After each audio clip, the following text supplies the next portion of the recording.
My son put his glass down on that table like he was setting down a gavel. Just that sound alone, glass on wood, and something in the room shifted. I felt it before I understood it. 79 years on this earth teaches you to read a room the way I used to read a structural report. You don't need every number. The weight distribution tells you everything. There were 4 of us at the table that evening.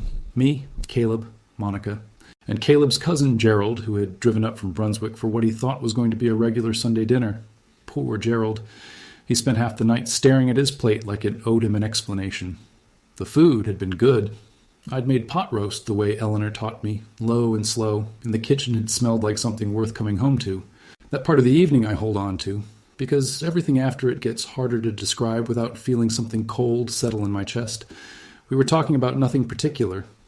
Caleb mentioned something about property values in the historic district going up again. Monica nodded along the way she does, careful and composed, like she's always 2 steps ahead of the conversation. I didn't think much of it. Property values in Savannah have been climbing for years. That's not news to anyone who lives here. Then Caleb put his glass down. He looked at me. Not the way a man looks at his father when he's about to share something, and the way a man looks at someone when he's already decided how the conversation is going to end. He said, "Dad, Monica deserves this house more than you do." I thought I'd misheard him. That's the honest truth. My hearing's still good, always has been, but the mind does this thing sometimes where it refuses to process a sentence because the sentence doesn't fit any category it recognizes.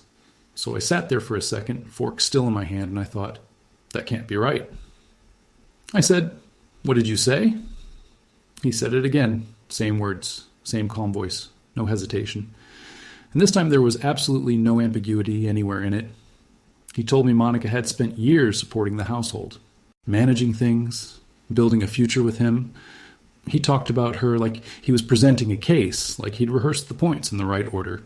And then he said the sentence that I've turned over in my mind every single day since that evening.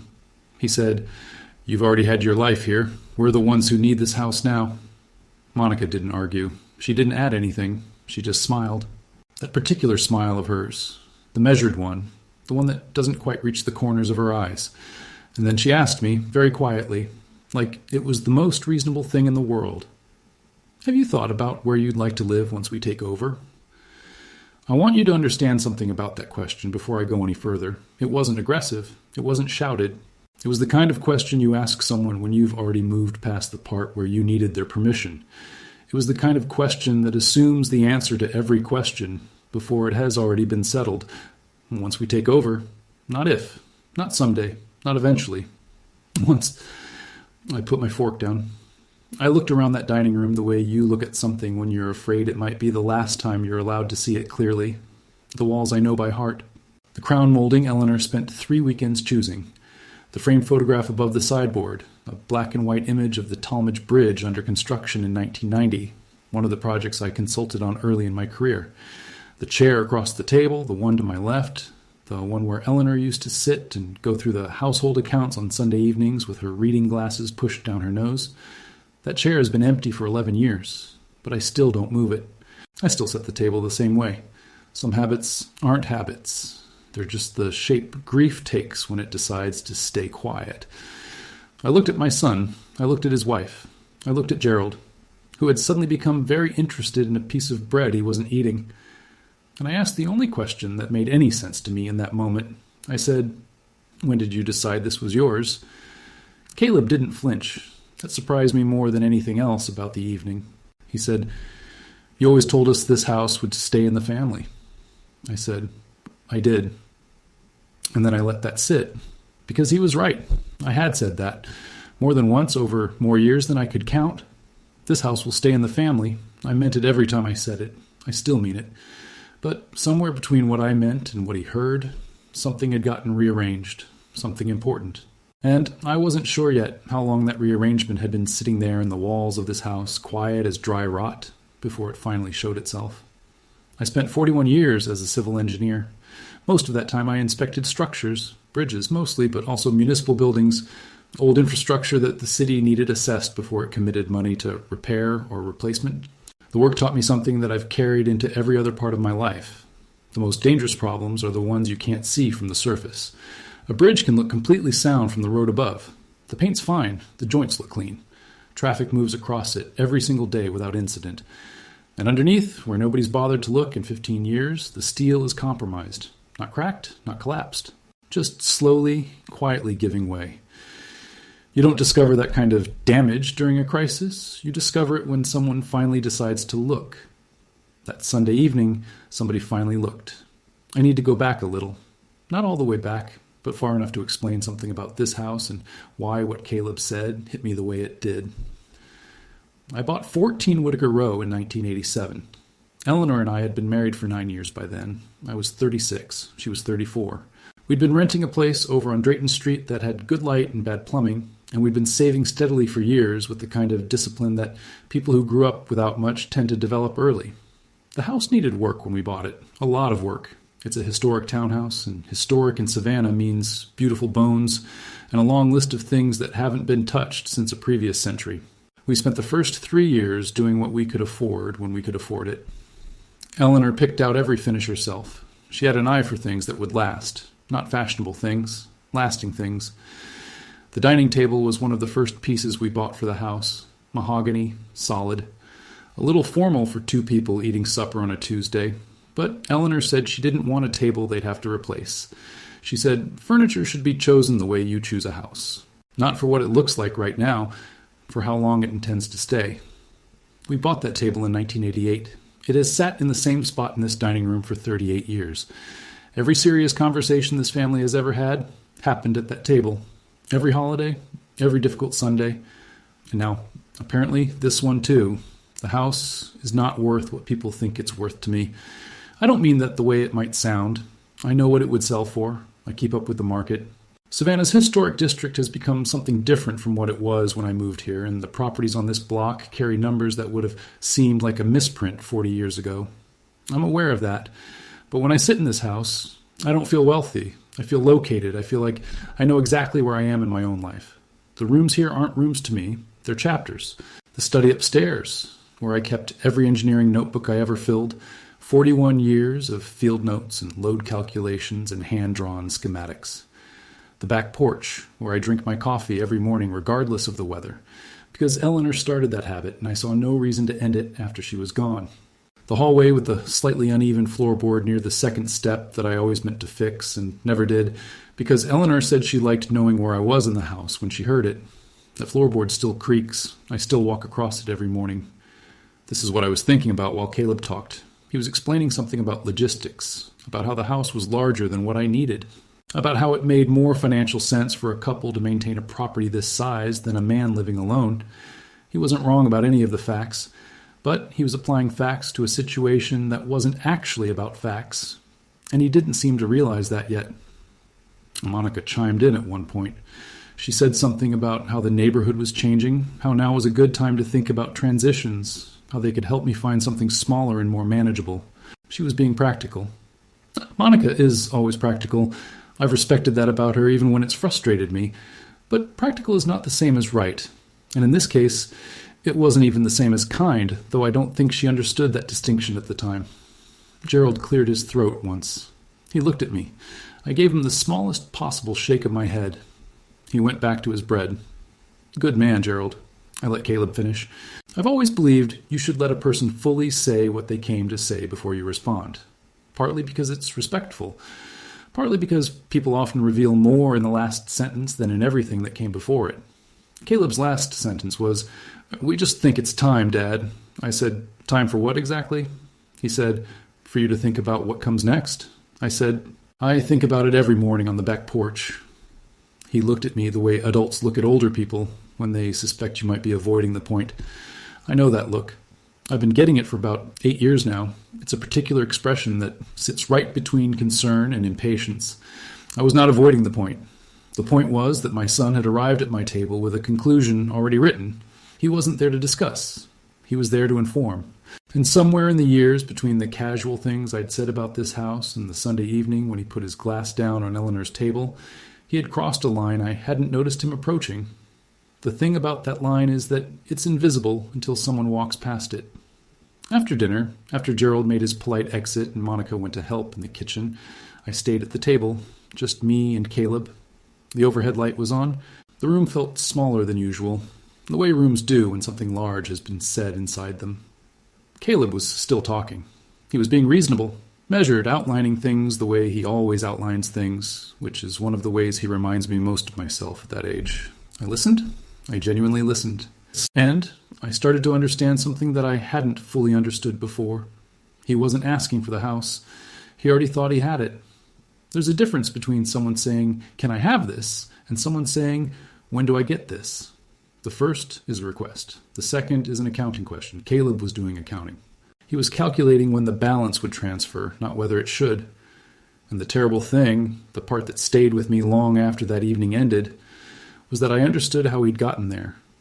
I thought about the things I'd said over the years, passing remarks at the end of visits, sitting on the porch and saying something like, "This place deserves to be lived in by people who love it," while Caleb nodded. Standing in the kitchen and saying, "All of this will be yours and I want it kept right," while Eleanor smiled beside me. Small sentences, the kind you say and then the conversation moves on and you forget you said them. I forgot I said them. Caleb did not. He collected them. Not deliberately, not cynically. The way any of us collect the things people we love say to us when we're listening hard for information about the future. He collected them and he built something out of them, a picture, an expectation, a plan. And Monica, who is smart and forward-thinking and has always been the one in their marriage who runs the spreadsheets, she took that plan and she built structure around it, timelines, scenarios, options, the way she builds structure around everything. I sat at that table and I looked at my son, who is 48 years old and has my jawline and his mother's stubbornness, and I understood something that I hadn't let myself understand before. He wasn't trying to take something from me. He thought I had already given it. But here's what Caleb didn't know.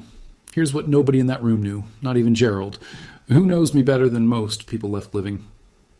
There was a decision I had made about this house, a real decision, a documented one, made years ago during a quiet stretch of winter after Eleanor passed, when I sat in the study for 3 nights in a row going through her papers and her notebooks and the things she'd written down when she was still well enough to write.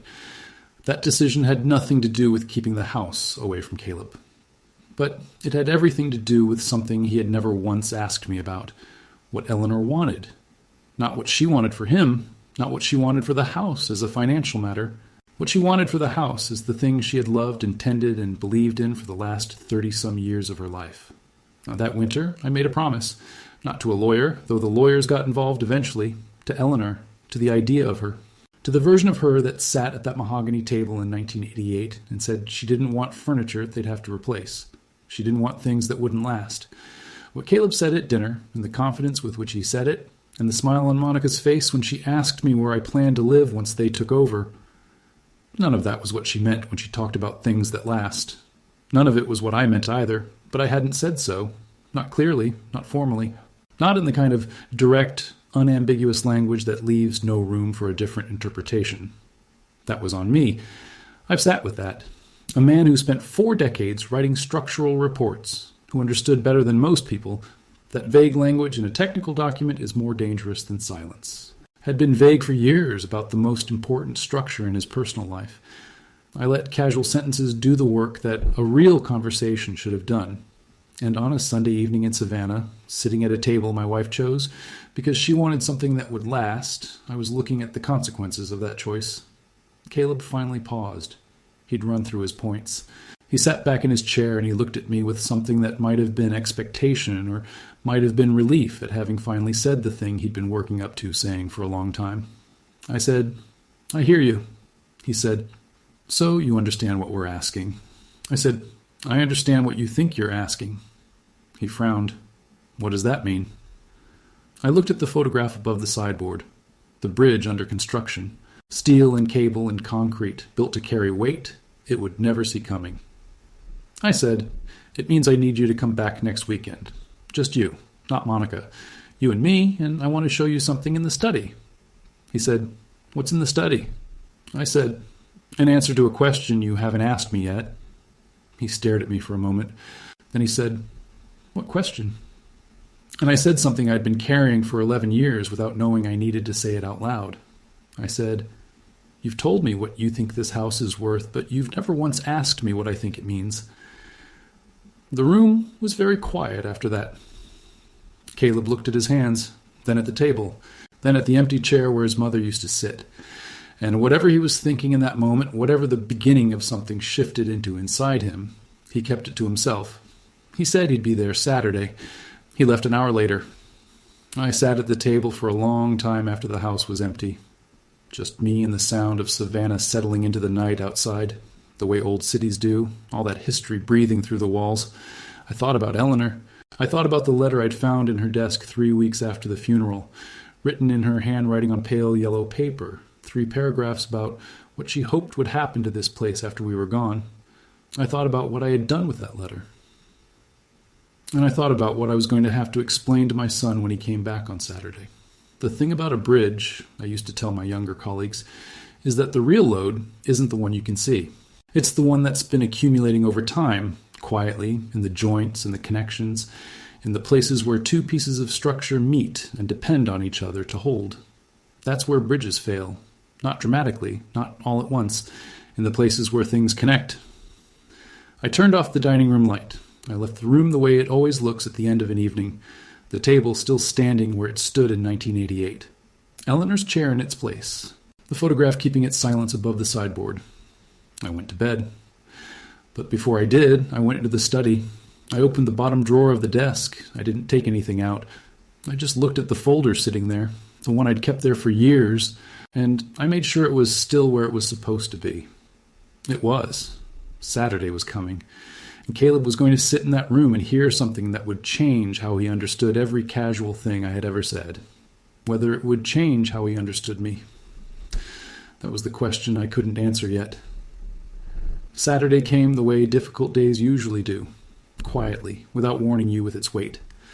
I was on the back porch before 7, same as always.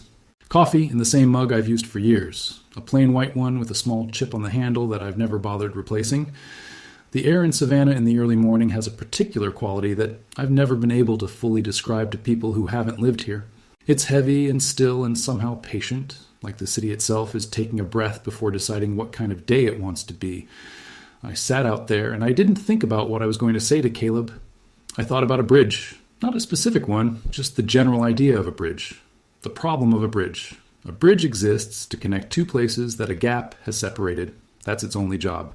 And the entire engineering challenge of a bridge is not in the materials of the design, though those matter enormously. The challenge is in understanding the gap itself, its width, its depth, what's underneath, what the water or the road or the gorge below does to the air pressure and the temperature and the load distribution over time. You cannot build a bridge without first respecting the gap. I had not respected the gap between what I meant and what Caleb heard. I had assumed the gap was small enough to step across without a structure. I was wrong. And on Saturday morning, sitting with my coffee while a mockingbird worked through its repertoire somewhere in the garden, I accepted that the responsibility for the gap was not entirely Caleb's. He pulled up at 10:30. I heard his car in the street before I saw it. He drives a gray sedan, always clean, always parked precisely parallel to the curb, the way I taught him when he was learning. Some things stick. He came around through the side gate rather than knocking at the front door. He's always done that when it's just him. The front door is for occasions. The side gate is for family. I appreciated that more than I expected to. We sat on the porch for a few minutes. I poured him coffee. We talked about nothing consequential for a bit. The neighborhood. A restaurant on Congress Street he'd read about. The weather, which was doing what Savannah weather does in that season, changing its mind every few hours. Neither of us mentioned Sunday's dinner, but it was there with us, the way the important things always are, sitting just outside the direct line of conversation, patient, waiting. Eventually Caleb set his mug down and said, "You wanted to show me something in the study." I said, "I do." He said, "Should I be worried?" I said, "No, but you should probably listen more carefully than you usually do." He smiled at that. And for a second, he was 24 years old again, sitting in the same chair, and I was a man who didn't yet know what loss was going to ask of him. Time is a strange thing. It moves in one direction, but it doesn't always feel that way.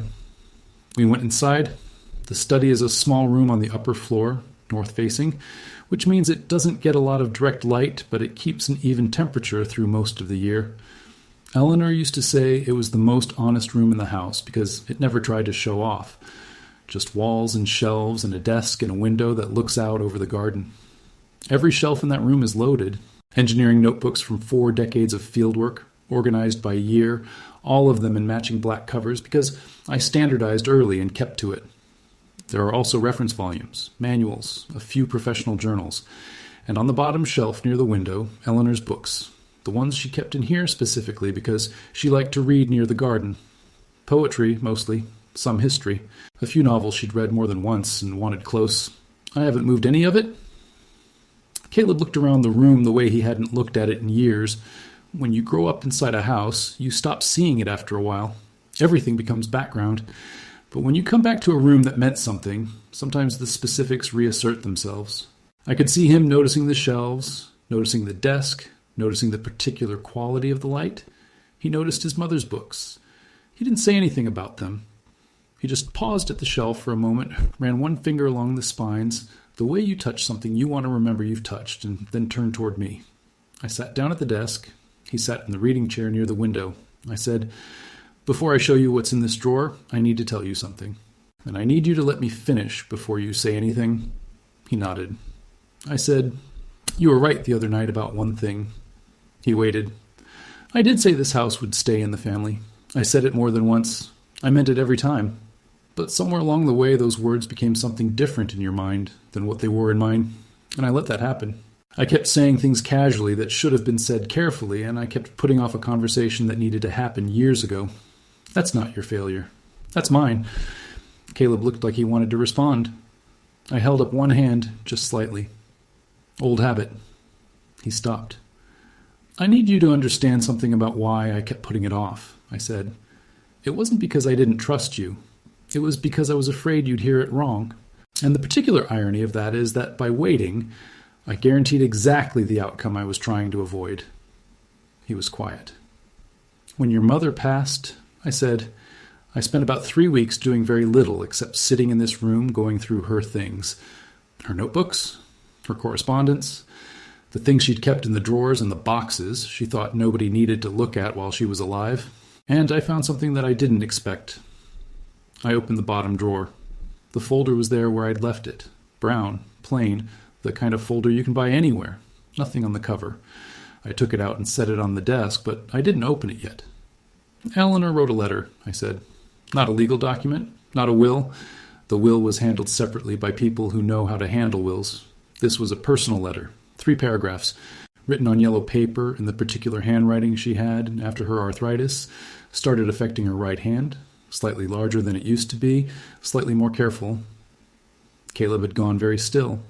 "She wrote about the house," I said, "what she hoped would happen to it someday. Not who would own it or who would inherit it in the legal sense.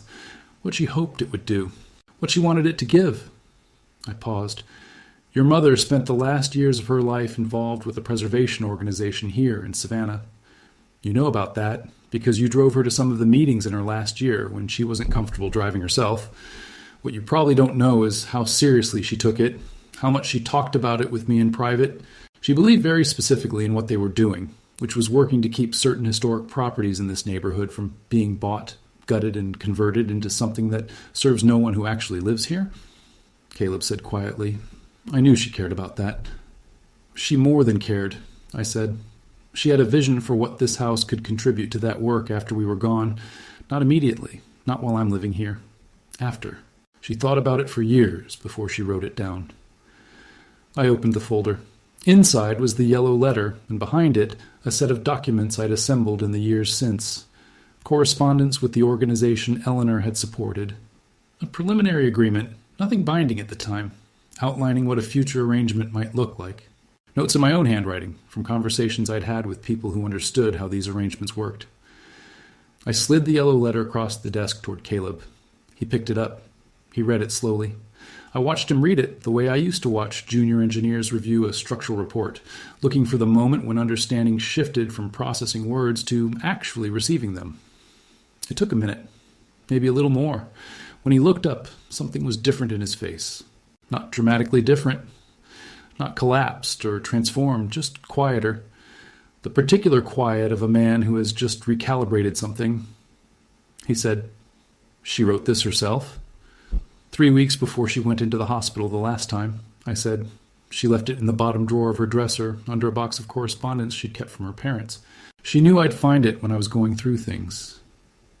He looked down at the letter again. I said, I want you to understand what I did with this after I found it.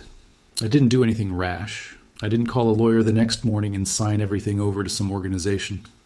I sat with it. I thought about it for months. I talked to people I trusted. And eventually, I came to the same conclusion your mother came to. Caleb said, which was what? That this house deserves a future that matches what it's been, I said. Not a financial asset. Not a property to be divided or renovated or flipped. A place that keeps giving something to the people around it after the people who built their lives here are gone. The room was very quiet. I want to pause here for a second because I know how this sounds. I know it sounds like a man who made a grand decision and is now presenting it to his son as a conclusion that was never up for discussion. But that's not what it was, or at least that's not what I intended it to be. What I was trying to do in that room on that Saturday morning was show Caleb something he had never been shown. Not the legal structure, not the documents, Eleanor's handwriting, her thinking, the particular way she cared about things, quietly and completely, without making a performance of it. I wanted him to see his mother deciding something for reasons that had nothing to do with property values or square footage or what the market was doing in the historic district. Whether I succeeded in that, whether he actually saw it that way, I wasn't sure yet. He set the letter down carefully, the way you set down something that belongs to someone else. He said, when were you going to tell me this? I said, when I could find the right moment, which I kept believing was just ahead, around the next turn, until the other night when I realized that while I was waiting for the right moment, you were building a plan I hadn't been invited into. He was quiet for a while. Outside the window, the garden was doing what Savannah gardens do in the middle of the morning. Bright and slightly overgrown and absolutely unconcerned with anything happening inside the house. Caleb said, Monica is going to need to understand this. I said, I know. He said, she's been... He stopped, chose a different word. She's had expectations. I understand that, I said. And I'm not angry at Monica for expecting something I never formally contradicted. That would be unfair. She's a practical woman who saw what looked like a reasonable future and planned toward it. I can't hold that against her. He looked at me. But, I said, nobody asked me. He opened his mouth. I said, no, I don't mean that as an accusation. I mean it as a fact. In all the conversations, all the planning, all the discussions you and Monica must have had about this house and what it would mean for your future. Nobody sat down with me and said, what do you want? What are you thinking? What does this place mean to you at 79? Caleb looked at the desk, at the folder, at his mother's letter sitting on top of it. He said quietly, I assumed I knew. I said, I know you did. And that, right there, was the whole of it, that one sentence. The terrible, human, completely understandable mistake of assuming you know what someone means, because you've known them your whole life. He assumed. I let him assume. And between the assuming and the letting, something had grown in the walls of this house that neither of us had intended. Now I want to stop here for a second and speak directly to you, because I know there are people watching this who have felt something like this, not necessarily about a house, maybe about a decision you made that someone else thought was already theirs to make, maybe about being the person who assumed or being the person who was assumed about. These stories matter. If this one is landing somewhere real for you, I want you to stick around because the way this conversation ends is not the way you might expect. Consider subscribing and hitting the bell so you don't miss the final part of this story, because what happens between me and Caleb, and then between me and Monica, is something I still think about differently depending on the day. But let me keep going, because there's more Caleb needed to hear. I told him about the preliminary arrangement, the one I'd put together with the preservation organization. I explained that nothing was signed, nothing was irreversible. I had been deliberate about that because I'm an engineer, and engineers build in tolerance. They account for the possibility that the conditions will change. I told him that the arrangement, as I understood it, would allow the house to remain a private home for as long as I chose to live in it. After my lifetime, the property would be transferred under conditions that ensured it remained a residential historic property, maintained according to standards the organization had developed, and that it would serve in some capacity as a model for the work they were doing in the neighborhood. Caleb listened to all of this. Then he said, "And what about me?" I said, "What about you?" He said, "Am I just not in this? Am I just excluded from this?" I want to tell you that the way he said it was not angry. It was something more uncomfortable than anger. It was the sound of a man who had just realized that the story he'd been telling himself for years had a different ending than the one he'd been picturing. I said, "You were never excluded from this. You were never excluded from anything in this house.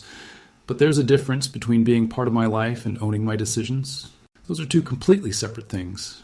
And somewhere along the way, they got confused. He said, "I just thought, I know what you thought," I said. And I said it gently because I meant it gently. You thought, this will stay in the family, meant it would come to you. I meant it would carry something of us into the future. Those aren't the same sentence. He sat with that. The reading chair by the window is old. Comfortable in the way that old furniture becomes comfortable, shaped by years of use into something that fits a person rather than a general idea of a person. Eleanor used to read in that chair on Sunday mornings, before church, before the day filled up with its obligations. Caleb was sitting in it now, and he looked for a moment younger than 48.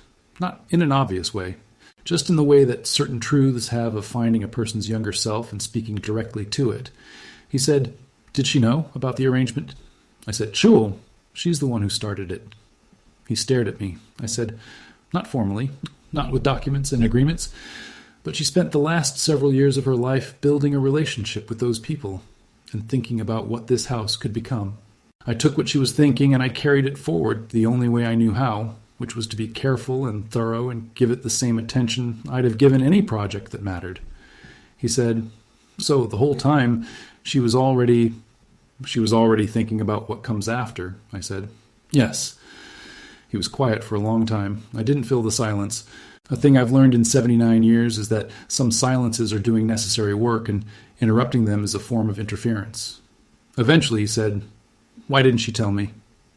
That question hit me somewhere quiet. I said, "I think for the same reason I didn't. Because we both knew what you were expecting, and neither of us wanted to have the conversation before we were ready for what it might cost." He looked out the window. "That wasn't fair to you," I said. "I want to say that clearly. Keeping this from you for as long as I did, I told myself I was waiting for the right moment, but the honest truth is I was also afraid. Not of you. Afraid of the look on your face when you understood that your picture of the future was different from mine. I didn't want to see that look." He turned back toward me. "I'm seeing it now," I said. He didn't answer. I said, "I'm sorry it took this long. I'm sorry I let you build a plan on top of a misunderstanding I could have corrected years ago. That is genuinely my failure, and I'm not asking you to pretend it isn't." Caleb looked at his hands, then at the folder on the desk, then at the yellow letter with his mother's careful, slightly enlarged handwriting. He said, "Can I keep this for a while?" "The letter." I said, "That's yours as much as it's mine." He picked it up and folded it along the same crease his mother had made when she put it in the drawer. We sat in the study for another hour. We talked, really talked, the kind of talking that happens when the positions are put down and the people pick back up. He told me things about the last few years that I hadn't known, about the pressure he'd felt financially, about why the idea of the house had become so significant in his thinking, about the way Monica's certainty about the future had made him feel more secure at a time when he hadn't felt particularly secure. I listened. I understood more than I expected to. He wasn't a man trying to take something that wasn't his. He was a man who had been holding on to what he thought was a certainty in a period when certainties were hard to come by. I understood that because I had done the same thing in my own way. After Eleanor died, this house became my certainty. The table, the chair, the creaking floorboard, the back porch and the morning coffee and the photograph above the sideboard. These things were not decorative. They were structural. The load-bearing elements of a life that had lost its most important weight-sharing partner. I wasn't ready to give any of that up. I wasn't sure I would ever be ready.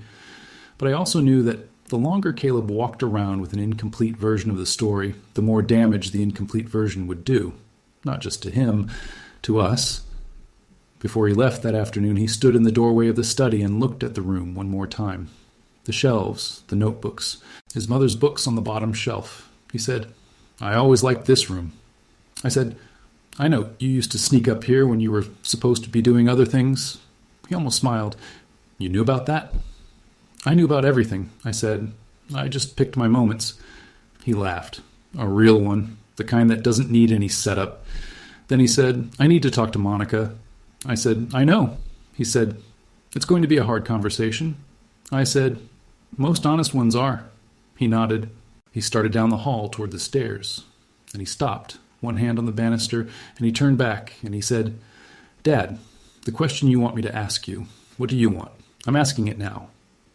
I stood in the doorway of the study, 79 years old, in the house I have lived in for almost 4 decades, in the room where my wife's handwriting is still in the drawer of the desk. I said, I want this place to keep meaning something after I'm not in it, and I want you to be part of how it gets there, not as the owner of the walls, as the son of the people who loved what the walls stood for. He looked at me for a moment, then he went downstairs. I heard the side gate close. I went back to the desk and sat down. I thought about what he'd said, that he was going to talk to Monica, who I knew had been the one driving much of this, not out of cruelty, out of planning, out of the same forward-thinking practicality that made her good at her job and occasionally difficult to disagree with. Monica, who had sat at my table and asked me where I planned to live once they took over, and who had done it without apparent awareness that she was asking a man to imagine his own erasure. She and I hadn't spoken since Sunday. That conversation was still coming, and I had a feeling it was going to tell me something about this family that the conversation with Caleb hadn't reached yet. Something that had been sitting in the space between what Monica believed and what she had never said out loud. Monica called on a Tuesday, not a text, not a message through Caleb. She called on a Tuesday afternoon while I was on the back porch reading, and the phone rang twice before I picked it up. And when I heard her voice, I knew immediately that she had already spoken with Caleb. There was a particular quality to her tone, careful in a way she usually isn't. Monica is a direct person. Directness is something I've always respected about her, even when it's made things uncomfortable. But on Tuesday, she was choosing her words the way someone chooses footing on unfamiliar ground. She said she wanted to come by. I said, tomorrow morning works for me. She said, thank you, Ray. I went back to my reading, but I didn't take much of it in after that. I thought about Monica. I thought about who she is separate from who she is in relation to Caleb or to me or to this house. That's something I hadn't done enough of over the years, and I recognized that as a failure of attention on my part.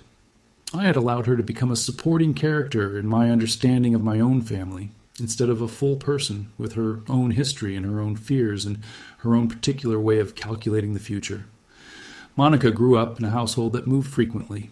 Her father worked in a field that required relocation every few years, and by the time she was an adult, she had lived in 6 different states and attended more schools than she liked to remember. She told me this once, years ago, at a holiday dinner, in the context of explaining why she and Caleb had stayed in the same house for over a decade. She said something I hadn't thought about in a long time until that Tuesday afternoon. She said, I'm not good at leaving things behind. Once something is mine, I hold on to it. I hadn't understood the weight of that sentence when she said it. I understood it now. She arrived at 9 the next morning. She came to the front door this time, not the side gate. She was dressed the way she dresses for things she considers important, neat but not formal, the kind of presentation that says, I am taking this seriously without saying I'm afraid of it. I brought her into the living room rather than the kitchen, not the study. That had been Caleb's room for that conversation. The living room felt right for Monica. More open, more light. I made coffee. We sat across from each other. She had her hands around her mug, and she looked at me with that direct gaze of hers, the one that doesn't flinch, and for a moment neither of us said anything. Then she said, Caleb told me about the letter. I said, I thought he might. She said, he also told me what you said about nobody asking you. I nodded. She looked down at her coffee, then back up.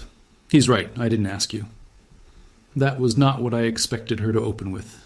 I had prepared, in the back of my mind, for a version of this conversation that involved more defense, more explanation of her reasoning. Monica is not someone who concedes a position quickly, and I had expected her to arrive with her logic already organized. Instead, she arrived with something harder, honesty that clearly cost her something to deliver. I said, Monica, I want to be fair about this. You believed something, because nothing in my behavior clearly contradicted it. That's not entirely on you. She said, no. But the way I went about it, the dinner, the way I asked you about moving, the way I talked about the house. She paused. I was treating a decision as already made that wasn't mine to make. I said, yes. She didn't look away from that. Another thing I respected about her. She said, Caleb told me about the preservation arrangement, what you and Eleanor had been planning. I said, it's not a plan designed to punish anyone. She said, I know that. I think I knew it as soon as he explained it. It sounds exactly like Eleanor. That landed somewhere quiet inside me. She was right. It did sound exactly like Eleanor. That particular combination of sentiment and practicality, caring deeply about something while also thinking clearly about how to act on the caring. Eleanor had never been a romantic in the passive sense. She was a romantic who built structures to protect the things she loved. Monica said, I think I was afraid of something I didn't fully understand. I said, tell me. She looked at the window for a moment. The light was good that morning, coming in flat and even through the old glass. The kind of light that makes a room look like it's been waiting a long time for someone to notice it. She said, Caleb and I have been in a difficult stretch for a couple of years. Not with each other, financially, things that I don't need to put all the details on the table about. And somewhere in the middle of that, the idea of this house became very large in my thinking. It became the thing that would stabilize everything, the certainty we were going to have eventually. And once I decided it was certain, I stopped checking whether it actually was. I said, you built a plan on a foundation you didn't verify. She looked at me. I said, I'm not criticizing. I spent 40 years watching that exact thing happen to structures that should have been built differently. She almost smiled. I guess I did. I said, the thing I need you to hear, Monica, and I mean this without any edge to it, when you asked me at the dinner table where I planned to live once you took over, something happened in me that I haven't felt in a long time. I felt like a man being organized out of his own life. She was very still. I said, not maliciously, I know you didn't mean it that way, but the effect was the same. You were sitting at a table I've sat at for 38 years, in a room where I watched my wife live and decline and eventually not be anymore, and you asked me to start imagining myself elsewhere. And I understood in that moment that whatever picture you and Caleb had been building in your minds, I wasn't in it. Monica put her mug down. She said, Ray, I'm sorry. Not a long speech, not a catalog of qualifications. 3 words, delivered without ornamentation. I said, I hear you. Then I said, I want to ask you something, and I want you to think about it before you answer. She nodded. I said, if Caleb's father didn't have this house, if there was no property, no inheritance, no expectation of anything coming your way from this direction, would the 2 of you find your way through the difficult stretch you're in? She sat with that for a long moment. Then she said, yes, we would. We always have. I said, then you were using this house as a solution to a problem that the house was never going to solve. She didn't argue with that. I said, the hard stretch is real, and it deserves a real solution.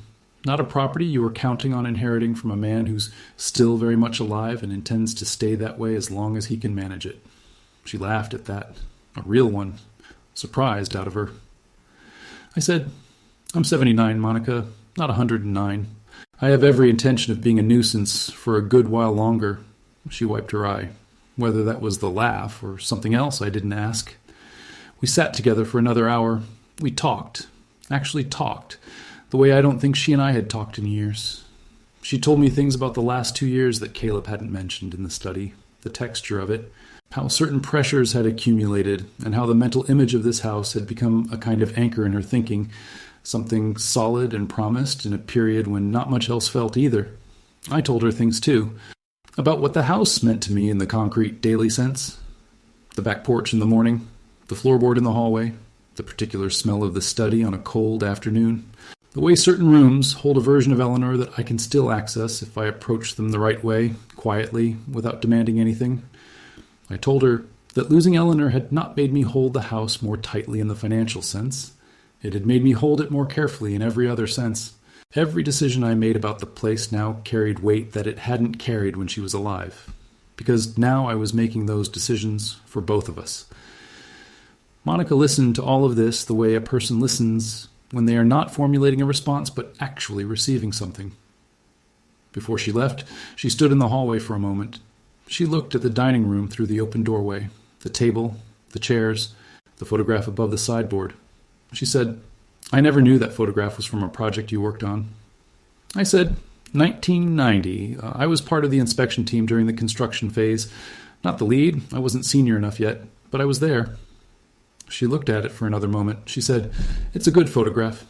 I said, "Eleanor chose the frame." She nodded once.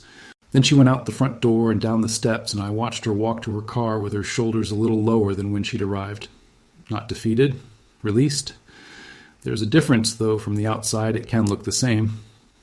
I closed the door and stood in the hallway for a moment. The floorboard creaked under my left foot. I left it.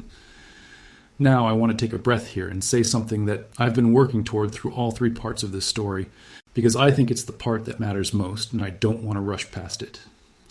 What happened in this house over those weeks was not, at its core, about property. It was about what happens when the people who love you stop asking what you want and start deciding what you need. And I want to be precise about this because I think it gets misunderstood. It wasn't that Caleb and Monica didn't care about me. They did. Caleb has called me every Sunday for 11 years. Monica sends me things she thinks I'll find interesting. Articles about engineering history or savanna preservation efforts. Things she knows fall inside my interests. These are not the behaviors of people who are indifferent. But caring about someone and asking them what they want are not the same action. You can love a person completely and still unconsciously begin to treat their future as a logistics problem you're qualified to solve on their behalf. It happens gradually, so gradually that nobody notices the shift until someone puts a glass down on a mahogany table on a Sunday evening and says something that can't be unsaid. The shift, when it comes, is never a single decision. It's an accumulation.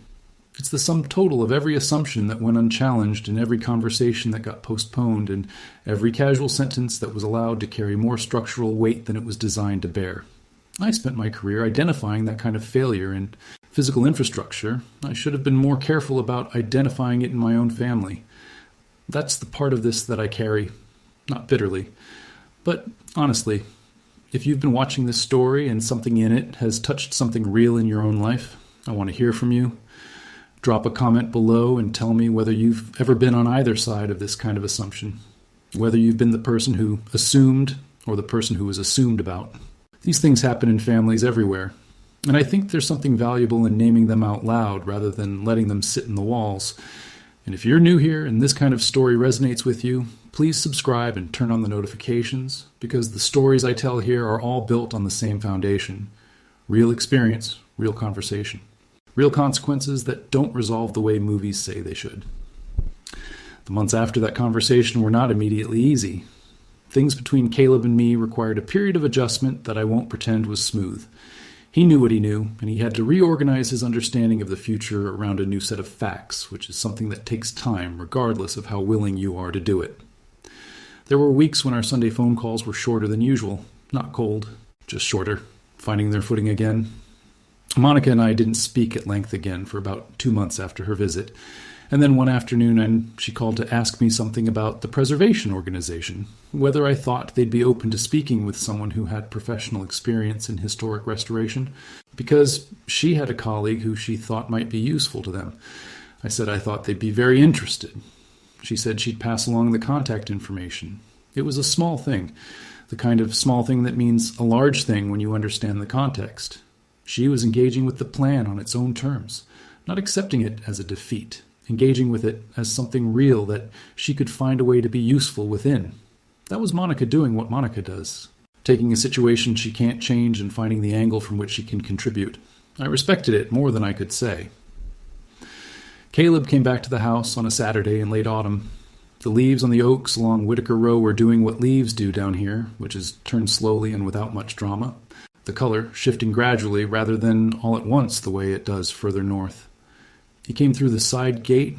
He came up to the porch and poured himself coffee from the pot I keep out there in the mornings, the same way I'd watched him pour it 100 times over the years, like a man who knows exactly where things are in a place because he grew up knowing them. We sat for a while without talking. Then he said, "Can I see the study again?" I said, "Of course." We walked through the house together. I let him set the pace, which was slower than I expected. He moved through the rooms like a man taking inventory of something he'd been seeing incorrectly and now needed to look at again with corrected information. He stopped in the dining room. He stood by his mother's chair. He put his hand on the back of it, not pulling it out or moving it, just resting his hand there for a moment. He said, "I keep thinking about something you said." I waited. He said, "You said the house would stay part of the family, and you said you were talking about memory, not property." I said, "That's right." He said, "I think I understand it now. I don't think I understood it then." I said, "Tell me." He said, "When you said it would stay in the family, you meant the house would keep carrying who we are, not that it would belong to us, that it would carry us." I looked at my son standing in the dining room next to his mother's chair, 48 years old with my jawline and her stubbornness, and I thought, there it is. There's the sentence I should have said a long time ago. He found it himself. I said, "That's exactly what I meant." He nodded slowly. We went up to the study. He sat in the reading chair near the window. I sat at the desk. We stayed in that room for almost 2 hours. He asked me questions about the preservation arrangement, real questions, the kind you ask when you actually want to understand something rather than when you're looking for a point to argue against. He asked about Eleanor's letter, whether he could read it again. I took it out of the folder and handed it to him. He read it slower this time than he had the first time. He took it in the way you take in something that you know you're going to need to remember accurately. When he finished, he folded it carefully along the same crease and held it for a moment before handing it back. He said, "She was thinking about this for a long time." I said, "Years?" He said, "And she never mentioned it to me." I said, "She was waiting for the same thing I was waiting for, the right moment, and then the right moment stopped being available." He was quiet. I said, "That's the thing about putting off honest conversations. You always believe there's more time than there is. And then one day the time rearranges itself, and the conversation you were planning to have in the future has to happen in the present, ready or not." He said, "I wasn't ready for it." I said, "Neither was I." He looked at the shelves, the notebooks, his mother's books on the bottom shelf. He said, "Do you still want me to be part of what happens here someday?" I'd been waiting for some version of that question since Saturday morning when he'd first sat in that chair.